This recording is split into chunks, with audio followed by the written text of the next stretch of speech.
Ya, Assalamualaikum warahmatullahi wabarakatuh. Ya, anak-anak, kita ada di lab jiwa hari ini terkait dengan ketidakberdayaan, keputusasaan, dan isolasi sosial. Ya, ada persamaan antara ketidakberdayaan dan keputusasaan. Ya, coba Ibu akan share screen di sini terkait dengan tidak berdaya, ya, dan putus asa. Nah, ini dia. Persamaannya antar keduanya adalah keduanya sama-sama persepsi, ya.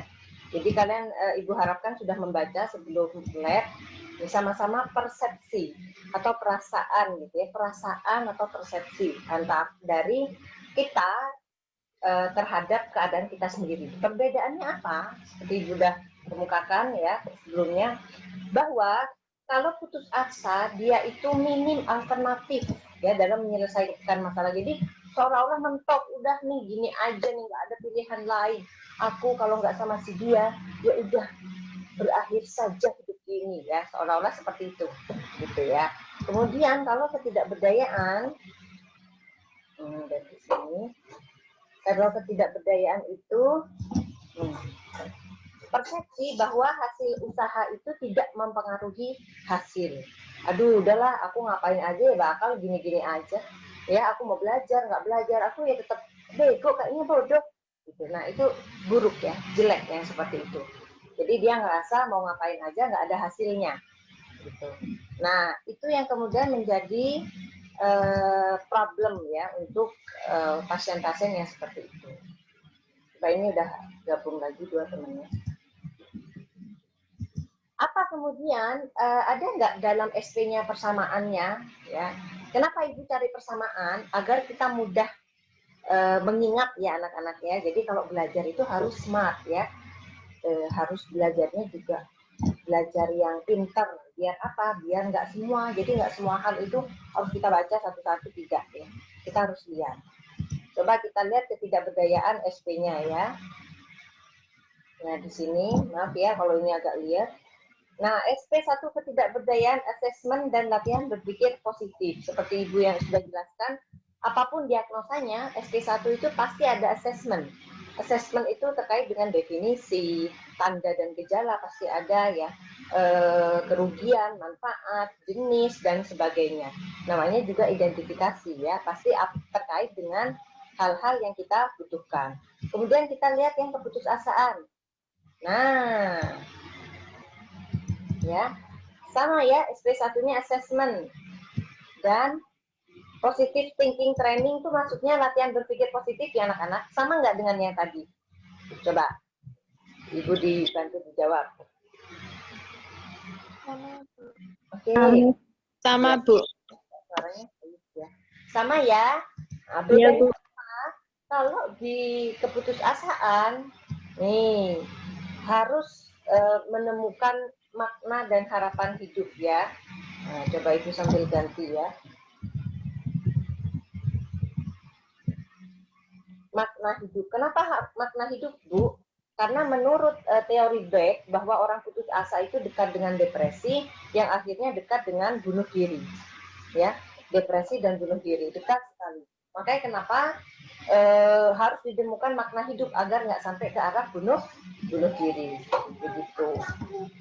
Oke, kita akan role play terlebih dahulu yang keputusasaan. Ya, kita lihat di sini. Nah, di SP, kita baca dulu. Di SP1, ya, menjalin trust. Ini kan bukan fase kerja ya. Ya. Kita langsung ke fase kerjanya agar dipahami anak-anak. Nah, ini dia. Ini fase kerja yang perlu kalian lakukan. Ya, kalau ketemu pasien klien. Kenapa Ibu nggak ngomongin fase interaksi? Karena fase interaksi sama ya semuanya ya. Mengenalkan diri, validasi, dan sebagainya ya. Yang pertama dilakukan adalah, nah coba Mbak Wika dibacakan. Mana Wika? Wika. Iya Bu. Nah ya, Rika, coba dibacakan 4A ya. Yang A, menangani klien untuk bisa menilai dan mampu menjabarkan emosi dan rasa sedih atau kesepian krisis harapannya. Nah, jadi itu. Jadi pasien dengan ketidakberdayaan ya dan keputusasaan harus kita bantu. Biarkan dia mengeluarkan emosinya ya, karena orang kalau keluar emosinya biasanya dia lebih lega ya, tersampaikan, tersalurkan gitu. Kemudian yang B,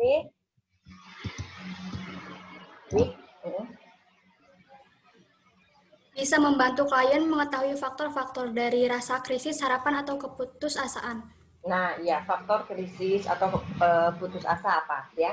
Jadi yang diidentifikasi satu, klien itu menjabarkan emosi, terus yang kedua mengetahui faktor ya. Kemudian atau kata lainnya ini ya, faktor itu maksudnya adalah stimulus ya anak-anak ya, atau penyebab gitu ya, keywordnya. Jadi kita cari keyword biar mudah ya. Kalau ini menjabarkan emosi, coba kita highlight. Ini penyebab, highlight juga. Yang C, baca Wika. Mendialogkan bagaimana menggolongkan emosi atau perasaan dan pikiran klien terkait keadaan sesungguhnya yang dialaminya. Nah, yang ke ini adalah mengkaitkan dengan realita atau keadaan sesungguhnya. Ibu highlight ya, ini adalah keyword agar kalian nggak ngafalin ya, diingat. Jadi setelah tahu penyebab, kita kaitkan. Kadang kan kalau orang sudah mumet, stres, itu dia jadi nggak bisa berpikir ya, atau nggak bisa menilai mana sih sebenarnya keadaan sesungguhnya. Itu ya kan, biasanya seperti itu. Kemudian yang D, Menangani klien sadar akan perilaku dampak dari krisis harapan atau keputusasaan. Kira-kira apa keywordnya di sini? Dampaknya, Bu. Dampak ya. Jadi pertama dampak ya. Kemudian yang ke sini adalah Berikan dorongan positif dalam mengutarakan apa yang dialaminya untuk mendorong emosi, pola pikir, serta pola sikap yang membaik. jadi di sini keywordnya adalah dorongan yang positif. Dan yang Dorongan terakhir, positif. pintar. Nomor 5, apa ke bacakan Kak Rika?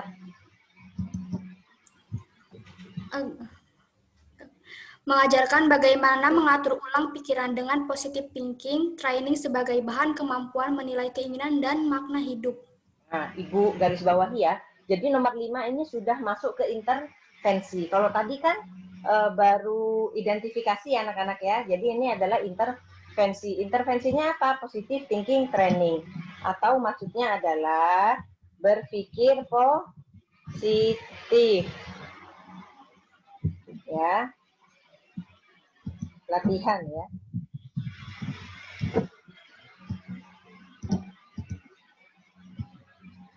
Keywordnya ini. Dan ini keywordnya ya. Makna hidup, menemukan makna hidup. Nah, oke.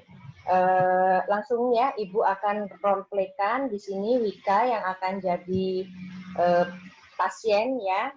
Wika sambil dibaca ininya dulu, Wik. Kasus. Yuk. Yang terakhir, Bu. Ini halaman 2 itu. Seorang pria, ini di layar Ibu ada. Oh, ada. Kasusnya, seorang pria berusia 48 tahun mengalami diabetes mellitus sudah 10 tahun. Selama 10 tahun ini, klien selalu kontrol teratur. Tetapi memang mulai malas minum obat sejak 1 tahun terakhir. Karena dari hasil pemeriksaan laboratorium, kadar gula selalu berkisar antara 200 sampai 350 mg/dl. Ya. Bahkan bulan kemarin kadar gula darah klien mencapai 450 mg.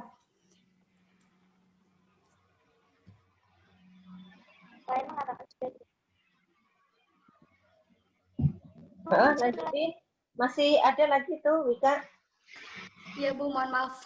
Klien mengatakan sudah tidak ingin berobat lagi, membuang semua obatnya. Klien tidak mau makan, terlihat sangat murung, menolak interaksi dengan orang lain, sedih, menolak ketika anaknya akan membawanya ke RS untuk kontrol lagi. Klien mengatakan sudah tidak ada harapan dan tidak berguna lagi kehidupannya. Nah, ini adalah contoh klien putus asa. Wika siap ya jadi ini Bu, pasien Ibu ya. Iya Bu, siap. Iya Bu. Ntar Ibu bikin dulu. New dokumen. Yang ini kelihatan nggak? New dokumen Ibu. Belum Bu. Belum, Bu. Belum. Oke. Oke.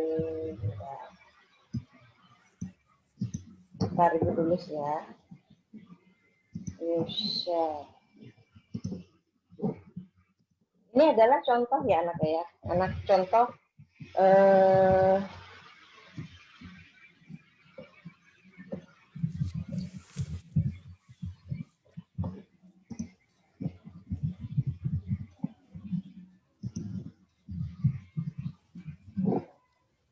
ini contoh dari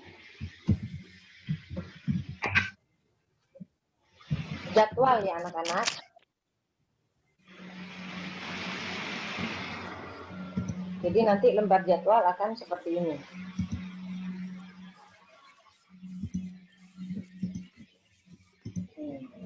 Oke, baik. Ibu stop share dulu ya. Oke. Oke, kita mulai ya, Mbak Wika ya. Sudah hafal, harus sudah tahu ya apa yang akan dilakukan. Oke, anggaplah Ibu perawat ya. Iya. Assalamualaikum. Waalaikumsalam Bu. Bu, ulang Bu, ulang Bu. Ulang Bu. Ulang. Terusnya ulang boleh. Panggilnya apa Bu? Sus, enggak apa-apa. Oh iya. Iya. Apa ya? Mbak aja kali ya Bu, biar enak. Apa gimana? Ya Ibu kayak Mbak-mbak ya, enggak apa-apa deh ya. Boleh, boleh. Ya. Sus, ya udah Sus. Assalamualaikum Mbak Wika. Waalaikumsalam Sus. Iya, Mbak Wika boleh nggak saya duduk di sini? Boleh Sus. Mbak Wika, perkenalkan nama saya Suster Betty. Hari ini saya shift pagi dari jam 7 sampai jam 2. Dan hari ini saya akan merawat Mbak Wika. Mbak Wika, gimana perasaannya hari ini? Perasaannya gimana Bu? Jawabnya? Nggak enak hati gitu. Saya sedang tidak enak hati Bu. Iya. Sedih.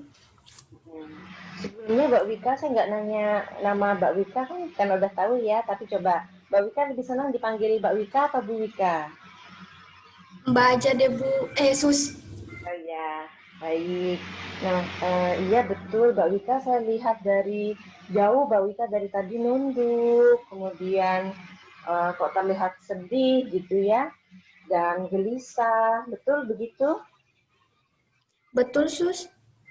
Nah, kalau gitu, mau tidak kita berbincang tentang perasaannya Mbak Wika hari ini? Iya boleh Sus. Kita berbincang di sini apa mau di taman atau di mana? Di sini aja tidak apa-apa Sus. Ya, di sini aja ya, lebih tenang ya. Kalau gitu insya Allah kita berbincangnya sekitar 10 sampai 15 menit ya. Baiklah, sebelum kita mulai, kita baca basmalah dulu ya, Mbak Wika. Bismillahirrahmanirrahim. Bismillahirrahmanirrahim. Mbak Wika, tadi Mbak Wika mengatakan sedih, bingung gitu ya. Saya lihat juga gelisah. Ada apa? Saya ada masalah Bu. Oh iya, apa masalahnya? Ini ceritanya biar gede ya anak-anak ya. Ini mohon maaf Bu. Ini maksudnya ke masalah apa kira-kira? Yang kamu baca tadi kasusnya ya. Oh iya, astagfirullahaladzim. Tolong minum aqua dulu ya. Nggih, Bu, gagal fokus. Ya, Ya, mulai, Bu. ya. Ya, Bu, saya mengalami penyakit diabetes, Bu. Udah 2 tahun ini, belum sembuh-sembuh. Saya sudah berobat, tapi tidak ada hasilnya, Bu. Oh iya Bu Wika, saya juga memang sudah melihat ya dari hasil pemeriksaan gula darahnya tinggi ya. Dan saya juga lihat Bu Wika kan sudah ini ya sekitar 3 bulan ini bolak-balik masuk rumah sakit ya. Cuma waktu itu Iya, memang Bu. bukan bagian saya yang merawat. Iya Bu Wika. Kemudian hari ini ada apa sampai sedih sekali saya lihat. Saya putus asa, Bu, karena semakin hari semakin parah saja. Seperti itu, Bu. Iya saya dengar obatnya tidak mau diminum ya Bu Wika. Tidak, Bu, karena saya rasa tidak ada pengaruhnya bagi penyakit saya. Tidak ada peningkatannya gitu, Bu. Sudah berapa lama itu tidak minum obat? Sudah sejak 1 tahun terakhir ini, Bu. Sama sekali ya? Iya, Iya, pantas Bu. keluar masuk rumah sakit ya Bu Wika ya, rupanya cukup lama. Iya baik, Bu Wika. Memang kita kan tidak bisa menolak yang namanya penyakit ya Bu Wika. Semuanya Allah yang kasih, semuanya Allah yang beri, begitu. Tetapi memang untuk diabetes, Bu Wika, memang tidak bisa sembuh dengan diabetes. Tetapi Bu Wika jangan berkecil hati. Diabetes memang tidak bisa sembuh, tetapi kita bisa hidup berdampingan, bisa bersahabat dengan diabetes. Caranya gimana? Yaitu tadi, satu, Bu Wika meminum obat dengan teratur. Ya, insya Allah Bu pasti ada hasilnya. Kemudian yang kedua, hindari stres. Yang ketiga, pantangan-pantangan makanan yang diberikan oleh dokter itu harus dipatuhi. Coba Bu Wika, saya ajak kita ini ya memikirkan beberapa tahun terakhir. Bu Wika ini kan sakit diabetes sudah 10 tahun ya. Iya, Bu. Nah, tetapi 1 tahun terakhir yang sering kambuh. Nah, 9 tahunnya dulu itu Bu Wika rajin minum obat atau tidak? Iya, Bu, dulu saya sering minum obat teratur. Nah, dulu sering minum obat, teratur, ya kan? Iya, Bu. Nah, ketika sering minum obat teratur, sering sakit enggak? Kemudian ke rumah sakit enggak? Tidak sih, Bu. Tidak kan? Kemarin tidak sempat ke rumah sakit. Alhamdulillah ya. Artinya sebenarnya obat itu ada pengaruh coba. Ya, ketika 9 tahun yang lalu Ibu minum obat jarang ke rumah sakit. Karena memang obat itu membantu untuk melancarkan ya kan? Untuk menstabilkan gula darah. Sedangkan ketika Bu Wika bilang putus asa sampai berpengaruh ke nggak mau minum obat, Ibu malah sering masuk keluar rumah sakit ya kan? Karena gula darahnya tinggi. Jadi insya Allah tidak ada yang sia-sia Bu. Jadi ketika Ibu minum obat itu ada maknanya di situ. Tetap ada hasilnya. Insya Allah seperti itu. Bu Wika seperti apa nggak dengan saya? Gimana ya, Bu? Iya, pendapat saya yang tadi itu, Bu Wika sependapat tidak bahwa sebenarnya nggak ada yang sia-sia. Kalau minum obat juga pasti ada hasilnya insya Allah. Karena semua datangnya dari Allah. Begitu ya Bu Wika ya? Iya, Bu. Nah Bu Wika, coba tadi Bu Wika mengatakan juga sudah nggak ada ya, nggak pengen hidup, kok kayaknya hidup menyusahkan, begitu ya? Iya, Bu. Coba ya kita list ya, saya ambil kertas dulu ya Bu Wika. Iya, Saya Bu. ambil kertas dulu. Kita tulis bareng-bareng di sini apa makna hidup atau harapan dari Bu Wika. Kita tulis ya. Apa harapan hidup Bu Wika? Kira-kira. Satu. Bu Wika punya anak berapa, Bu? Saya punya anak 2, Bu. Sudah menikah semua? Yang satu belum menikah, masih sekolah, Bu. Masih sekolah. Nah, apa tidak ingin mendampingi anak sampai menikah, melihat cucu? Saya pengen banget saya bisa tetap bertahan hidup sampai anak saya menikah. Seperti itu, Bu. Berarti harapan hidupnya saya tulis ya, bertahan hingga anak menikah. Terus apa lagi Bu harapan hidupnya? Mungkin mau naik haji? Iya, Bu, saya. Naik haji gitu ya bareng suami ya. Iya, Kemudian Bu. ini pengen punya cucu lagi mungkin, Iya, Bu, pengen melihat cucu-cucu saya. lihat cucu. Apalagi harapannya, sebutkan semua yang Ibu Ika inginkan, saya bantu tulis Bu. Ingin melihat anak-anak bahagia. Anak-anak bahagia. Apalagi Bu Ika? Mungkin itu saja sih, Bu. Ibu ya, Ibu Iya, Ika juga suami istri langgeng gitu ya. Nah, ini Bu Wika, iya, Bu. coba bayangkan kalau Bu Wika nggak minum obat, kemudian tadi mengatakan, aduh kok nggak ada hasilnya, pengennya udah aja lah. Gitu. Kira-kira harapan ini terwujud tidak? Sepertinya tidak, Bu. Ya betul. Jadi yuk mari kita saling berpikir positif ya Bu. Bu Wika ya untuk mewujudkan ini semua. Bu Wika setuju tidak kita berpikir sama-sama berpikir positif dan kita latihan ya tar lagi bareng saya ya Bu Wika. Iya, baik, Bu. Nah latihannya seperti apa contoh ya? Seperti yang saya bilang tadi bahwa penyakit ini semuanya dari Allah. Gak ada yang bisa kemudian menolak dan gak ada yang bisa juga mengharapkan, ya kan Bu Wika? Iya, Sehingga Bu. manusia itu hanya menerima dan mengupayakan kesembuhan, ya kan Bu Wika? Iya, Bu, seperti itu. Kemudian kita yakin bahwa ada hikmah di balik apa yang Allah berikan pada kita.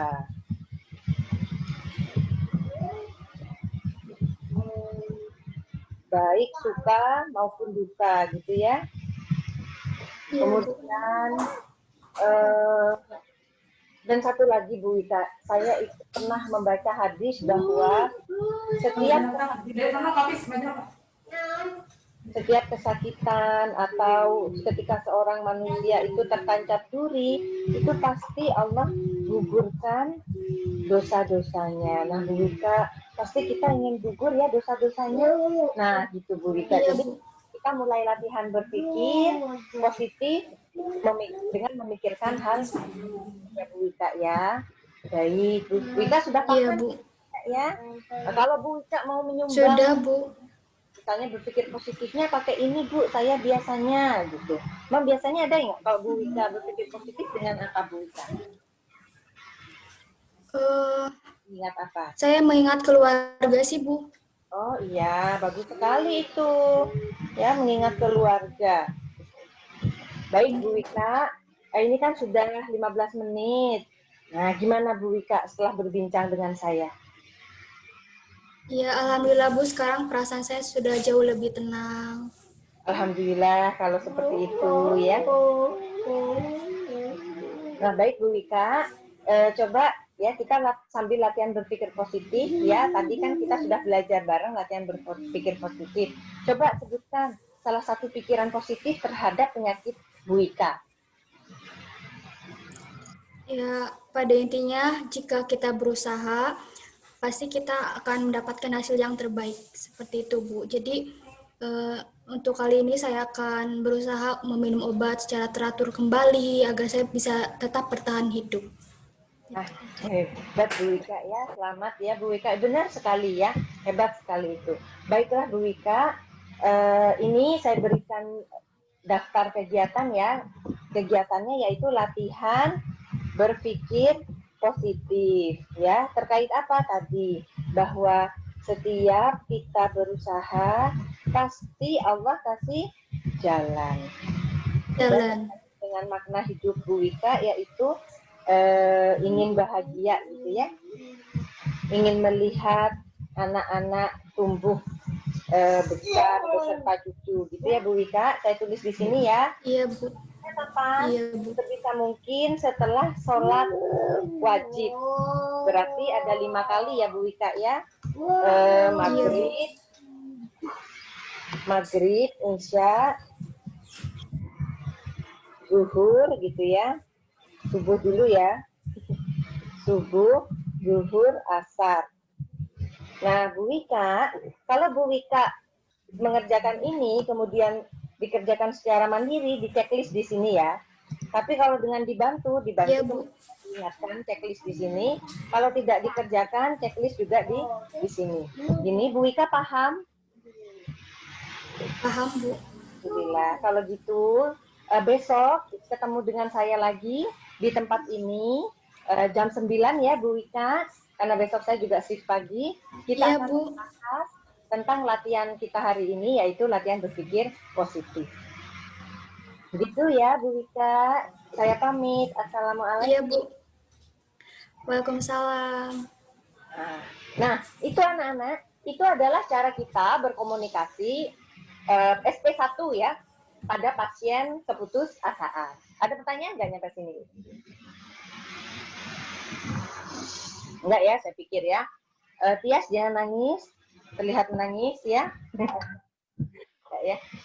Nah, untuk ketidakberdayaan sama dengan ini. Bedanya apa tadi kalau ketidakberdayaan? Tidak ada penemuan makna hidup. Ya, coba Ibu lihat. Ya. Coba Ibu share yang tadi. Nah, ini yang ketidakberdayaan sama aja, ya. Jadi mirip ya anak-anak ya, tidak perlu Ibu contohkan ya, kan sama. Bedanya dia nggak ada makna hidup. Kalian bisa lihat di sini mana tadi. Ini keluar. Nah di sini sama nih, mencurahkan perasaan sama ya. Ibu highlight juga ya. Penyebab sama ya. Tadi Ibu juga tanya penyebab ya kan. Kemudian sikap, menyadarkan pasien dari sikap berarti akibat ya kan. Tadi Ibu juga udah tanya akibatnya ya. Kemudian faktor sama ya. Nah, kemudian nih memunculkan atau mendorong keinginan baik yang positif ya dan baik ya gitu ya. Ada pertanyaan sampai sini? Kalau tidak Ibu lanjutkan isolasi sosial.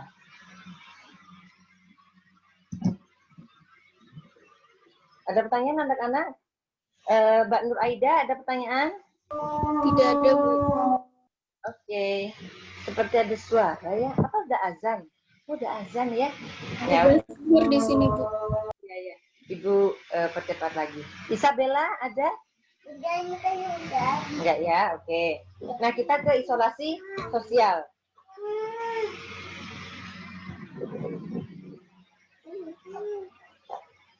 Isolasi sosial itu adalah kondisi seseorang itu yang dia tidak mau berinteraksi dengan orang lain, anak-anak. Biasanya karena depresi, ya.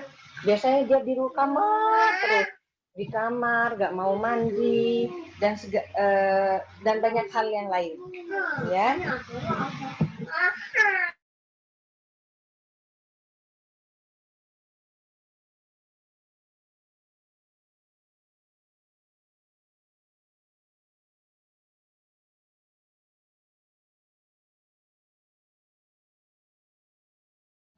Ya, jadi biasanya pada pasien depresi dia di kamar aja, nggak mau ketemu orang dan sebagainya ya. Di sini sudah ada karakteristiknya ya. Kemudian dia merasa lambat, bosan dan sebagainya. Apa yang harus kita lakukan? Ya, tentu saja kemudian memberikan interaksi yang bermakna. Interaksinya apa, Bu? Nah, di sini ya. Nah, ini dia.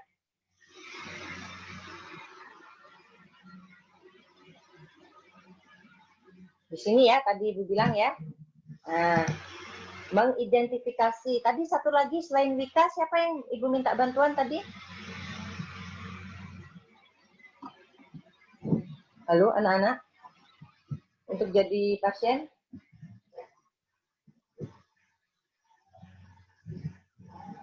Ya udah ya, Ibu tunjuk aja. Nur Aida aja. Nur, di situ masih azan, Nur? Masih, Bu. Oh iya, iya. Oke, sebentar. Kalau Tias, ya, suaranya kedengeran nggak, Tias?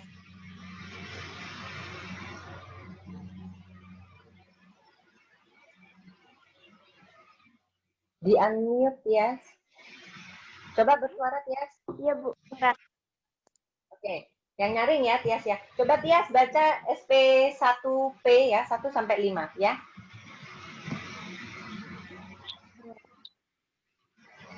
Yang pertama, mengidentifikasi penyebab isolasi sosial pasien.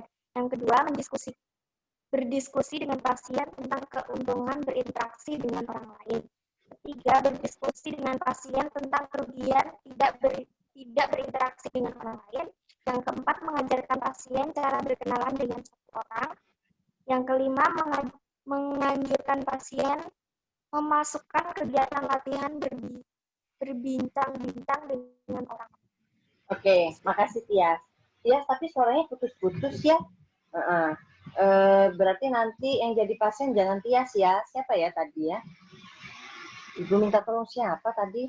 Ayo mengaku anak-anak ya. Saya, Bu. Oh ya, oke. Nah, tadi makasih buat Tias sudah bacakan. Ini sudah Ibu highlight ya. Jadi sama, kalian harus mengingat apa anak-anak nanti yang diidentifikasi penyebab.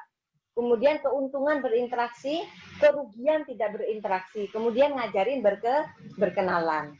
Ya, yuk kita mulai yuk. Siapa tadi?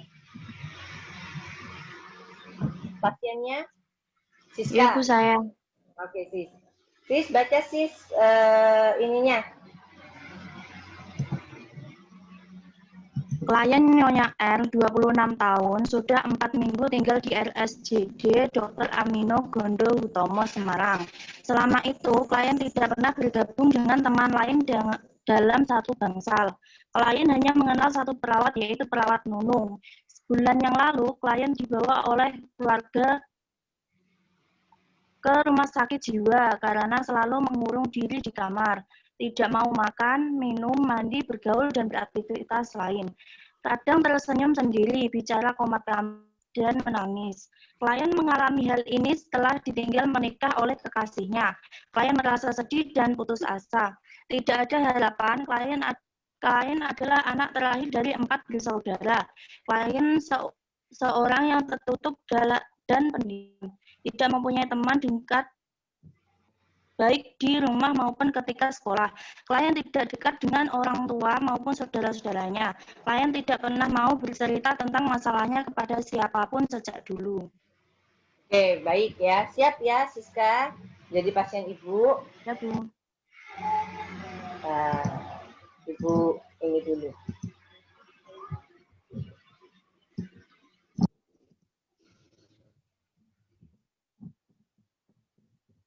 Oke. Ibu stop screen dulu ya. Biar fokus dengan kalian. Oke. Assalamualaikum. Waalaikumsalam. Perkenalkan, nama saya Suster Betty. Saya hari ini shift siang dari jam 2 sampai jam 8 malam. Ini dengan Mbak siapa ya? Dengan Ibu Siska. Oh, Bu Siska. Bu Siska lebih suka dipanggil apa, Bu? Mbak aja, Bu. Oh, Mbak. Mbak Siska. Mbak Siska, gimana perasaannya siang ini? Galau. Gimana, Bu? Sedih gitu boleh. Sedih, Bu. Sedih. Sis, jangan terlalu dekat dari ini, Sis. Suaranya berdengung soalnya. Dari speaker ya. Oh, sedih. Baiklah. Mau tidak ngobrol dengan saya tentang rasa sedihnya Mbak Siska? Iya, mau, Bu. Oh ya, di sini saja ya Bu, kita ngobrol sekitar 15 menit. Nah, sebelum mulai kita baca basmalah dulu. Bismillahirrahmanirrahim. Ya, Bu Siska tadi Bu Siska mengatakan sedih. Ya, saya lihat juga Bu Siska jarang ngobrol dengan teman, jarang nonton TV di ruang TV. Ada apa ya Bu Siska? Saya sedih, Bu, soalnya Saya sudah tidak mempunyai semangat hidup. Iya, iya, iya. Sis, jangan bilang nggak punya semangat hidup, nanti keputusasaan ya. Iya, keputusasaan. Males ngobrol sama orang gitu aja ya. Ya, Pulang ya. Ada apa, Bu? Tapi suaramu gerejek-gerejek sih. Ada apa, Bu? Kenapa Ibu terlihat sedih? saya mengalami keputusasaan, Bu. Sis, kamu bukan putus asa, kamu itu isolasi sosial. My God, ya. Nggak jelas, Bu. Ya yang kamu baca tadi itu loh kasusnya. Kasus yang kamu baca tadi itu loh. Sini nggak jelas, Bu, macet-macet.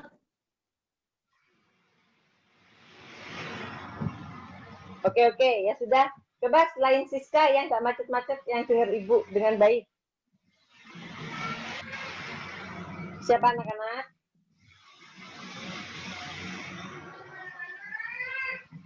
Halo? Sis, kamu sudah dengar Ibu dengan baik belum? Masih macet-macet, Bu. Oh, jaringanmu berarti. Ayo siapa ini? Ayo buruan, waktu berjalan dengan ini. Ini kan Ibu record ini buat teman-teman yang lain. Ayo. Nur Aida sudah selesai azannya.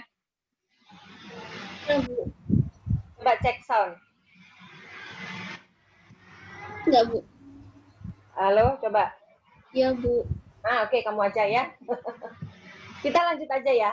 Anggap aja tadi udah ya. Sekarang masuk ke fase kerja ya, biar nggak terlalu lama recordingnya.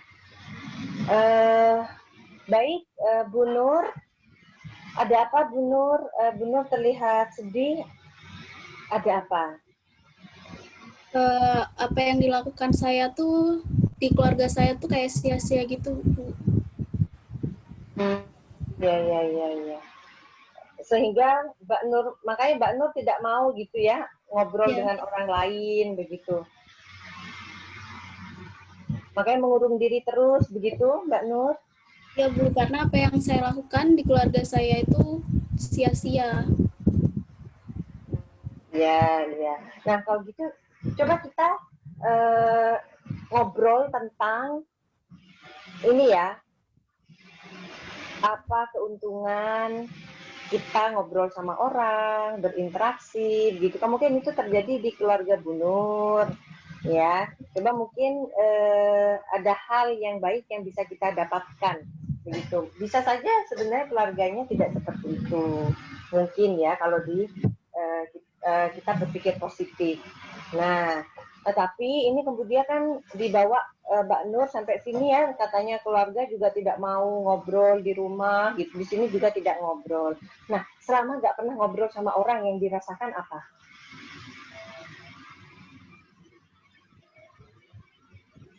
Sepi. Ya, Bu, pasti sepi lah. Sepi, terus apa lagi? Tidak mau berinteraksi sama yang lain. Ya, yang dirasakan ya kerugiannya ya ketika nggak berinteraksi itu sepi, kemudian nggak ada teman gitu ya, nggak ada teman curhat, terus bawaannya berpikiran ini jadinya melamun gitu ya. Enak nggak kalau seperti itu? Tidak ya. Nah, oleh karena itu berinteraksi itu perlu Bu Nur ya. Kenapa? Coba kalau dulu diingat-ingat ketika Bu Nur itu berinteraksi dengan orang lain, senangnya tuh apa? Dapat teman, terus apa lagi? Dapat teman, terus punya teman, ada teman curhat gitu ya. Nah, kita bisa mengekspresikan perasaan ya. Nah, coba kita bandingkan. Ketika tidak berinteraksi dan berinteraksi, lebih enak yang mana kira-kira? Lebih enak berinteraksi, Bu. Berinteraksi ya. Nah, oleh karena itu, sebentar lagi saya ajarkan cara berinteraksi ya. Nah, coba nanti kenalan dengan saya dulu. Cara berkenalan adalah sebutkan nama, kemudian alamat, dan hobi ya. Assalamualaikum, nama saya Suster Betty. saya di Tembalang rumahnya, hobi saya membaca. Gitu. Nah, coba diulang Mbak Nur. Diulang perkenalan Ibu apa saya? Perkenalan kamu ya. Perkenalan Mbak Nur sendiri ya. Ya, perkenalkan nama saya Siti Nur Aida. Rumah saya di Pangkalan Bun. Hobi saya membaca. Nah, seperti itu. Cakep ya, pintar. Nah, itu cara berkenalan. Dari perkenalan itu, ketika kita udah dapat teman, kita bisa ngobrol-ngobrol ya, sesuai dengan apa yang diinginkan. Begitu. Nah, gimana perasaannya setelah ngobrol dengan saya? Agak mendingan, Bu. Alhamdulillah ya, agak mendingan ya. Saya saya beri jadwal ya. Nah, ini adalah jadwal kegiatan.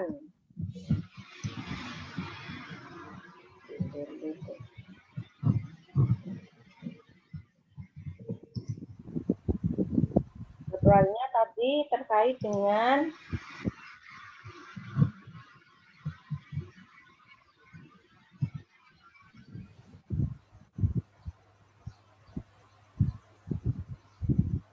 latihan berkenalan ya dengan orang lain. Kok hilang ya anak-anak?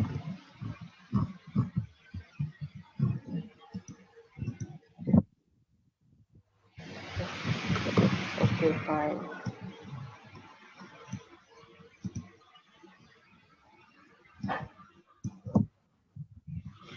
Berkenalan dengan orang lain ya. Nanti kenalan aja sama perawat ya. Nah, coba Bu Nur maunya sehari berapa kali latihan? 2-3 kali, Bu. Oke, 2 kali dulu ya. Jam berapa? Jam 9 dan jam 4. Jam 9 dan jam 16 ya. Nah, kalau dikerjakan, dicentang di M ya. Kalau tidak dikerjakan, dicentangnya di T ya Bu Nur. Nah, tapi kalau dikerjakan, tapi diingatkan sama suster yang lain, dicentangnya di B. Sudah paham ya? Nah, ini dibawa ya. Besok kita ketemu lagi di sini sore ya, jam 4. Saya akan melihat ini jadwalnya sudah dikerjakan atau tidak PR-nya, dan kita latihan kenalan lagi. Gitu ya, Mbak Nur ya? Iya, Bu. Kalau gitu kita akhiri ya. Alhamdulillah. Assalamualaikum. Nah, gitu anak-anak. Itu interaksi isolasi sosial. Mudah apa mudah banget? Mudah ya, insya Allah. Oke. Itu mana tuh dia?